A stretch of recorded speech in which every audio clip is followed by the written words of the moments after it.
There are millions of build guides out there. On TikTok, on Instagram, that's all I see on my social media. But are the builds actually good? Today, as the most average Battlefield 6 player, I'm gonna put things into the test. But before we start testing the builds, let's put down the ground rule. I'll be playing the creator's build for 2 hours straight to get an overall understanding of why they build their gun that way, but ultimately I'm looking for a build that is meant for the average player. So some of the criteria would be it needs to be easy to control. I don't want to be tap firing. If I want to do that, I'll be playing CS instead. I want to be able to strafe left and right while shooting, since again I'm a casual player and not playing CS, so I want to be able to move when I'm shooting. I want the build to have a relatively larger magazine size, since I will be missing a lot and having a large mag will allow me to kill multiple people. I want the gun to feel good. This means that fast scope in time and not making my character feel very heavy. Especially with the current scope in bloom bug, which if you don't scope in fully and shoot, the bloom will start from the maximum. That's why scoping speed is so important for me, for both of the feeling of the game and the accuracy. And can I shoot just as accurate as the video promised? Or is the creator like false promising with controller gameplay or other assistance, or just like having insane skill to make the gun look good? Before we start, let me show you guys what I mean by controller. I think there's a myth about controller player having lower recoil and bloom than the mouse and keyboard. So here I have a clip of me shooting with mouse and keyboard. As you can see, the bullet goes all the way up. And here's another clip of me shooting with the controller. It is slightly smaller, I can tell. Here's me shooting on wall. You can see on the left side I'm using a controller, on the right side I'm using mouse and keyboard. It is a bit smaller compared to the size of the recoil and the bloom pattern. But there's something that no one is talking about, is with the PS5 adaptive trigger. With the PS5 controller, you can basically achieve tap firing while holding it down lightly on the trigger button. That makes everything looks like a laser beam and zero recoil. This is even worse if the player is using, let's say, a PS5 Pro controller where they can manually set the adaptivity of the trigger, which means that they can shoot laser on any build they want. So with these out of the way, let's finally get the testing started. Today we are going to test a build for DSR from a creator called Psycle. Again, no hate towards the guy, he was just the first guy I saw when I searched for the DSR build. Okay, let's start talking about the build. DRS in general is a very hard to control gun.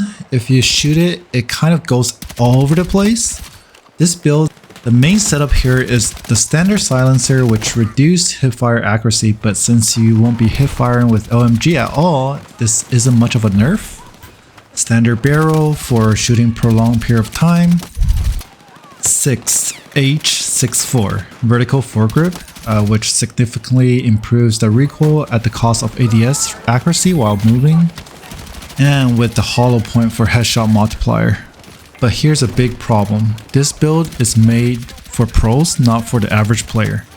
Let me explain. First of all, this build is not easy to control at all. The gun feels nowhere near a laser, the kick is still there, and you really have to pay attention to your movement while playing this build. Which bridges perfectly into strafing and shooting, which, like I said before, I really need that because I'm a casual player, I don't want to stop and shoot. But for this build, in order to gain the accuracy that it promised, you have to be fully scoped in and not moving at all. Since if you move, the penalty of the 6H64 vertical foregrip will kick in and none of the bullet will hit. The build does have 36 rounds of magazine, which is decent for killing like 2 to 3 players while missing. But for me, 36 is a little bit on the lower side. I would still prefer a gun over 40 bullets since I'm already playing an LMG. I don't know why I'm still playing around with like 36 bullets. So lastly, is the clip that the creator showed an accurate representation of the build? I would say no. This build requires heavy precision and control with the movement. You cannot really just run and gun with this build. With the hollow point bullet attachment, it really rewards you to hit head, but I'm gonna be honest, I don't really aim for the head in Battlefield. The scope in time is just so slow, which makes the whole gameplay feel sluggish. So overall, I would say this is not a good build for an average player. So to use that build as a base, here's my build with the silencer. The reason why we go for a silencer is that, as you can see in this clip, if you shoot a gun without a silencer in this game, you kind of get like a diamond icon on top of your head. It's really easy for enemies just to shoot at the general direction of the diamond before they even see the character model. I choose the extended barrel here mainly for the scoping time. Slimmed angle here for my foregrip. Again, I really want that fast scope in speed, and also this doesn't have any negative penalty, so I can strafe while shooting. 40 round magazine here. Again, we really need that large magazine size for all the shots that we're gonna be missing. So again, DRS is not really an easy to control gun. You will see here, I'm shooting all over the place without any control when just holding it down, but with control, you can kind of get more accurate with this gun.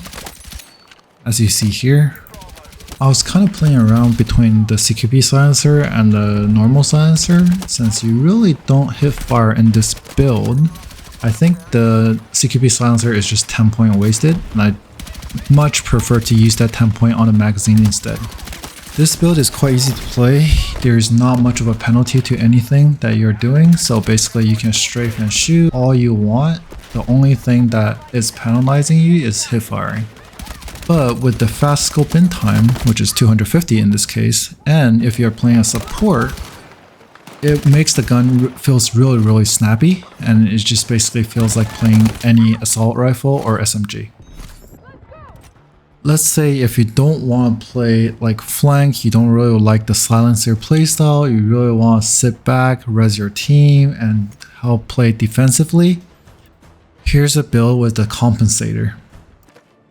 Again, DRS is a very hard to control gun. Adding a compensator doesn't make it all of a sudden laser accurate, but it does help a lot. As you see here on the right side is me shooting with a silencer, that bullet pattern, and on the left side here, with the compensator, it's much more accurate. Not much to say about this build. It's basically the same build as the silencer build, but with the compensator, it's much better at longer range. It helps reduce that recoil a little bit further. I would even say it's a little bit more beginner friendly. But yeah, you do need to know that when you shoot, everyone can see you in the minimap and also in world. But this build, you're not really flanking, you're just playing defensively and help out your team. So I really won't consider having a Dorito on top of your head a negative penalty to that.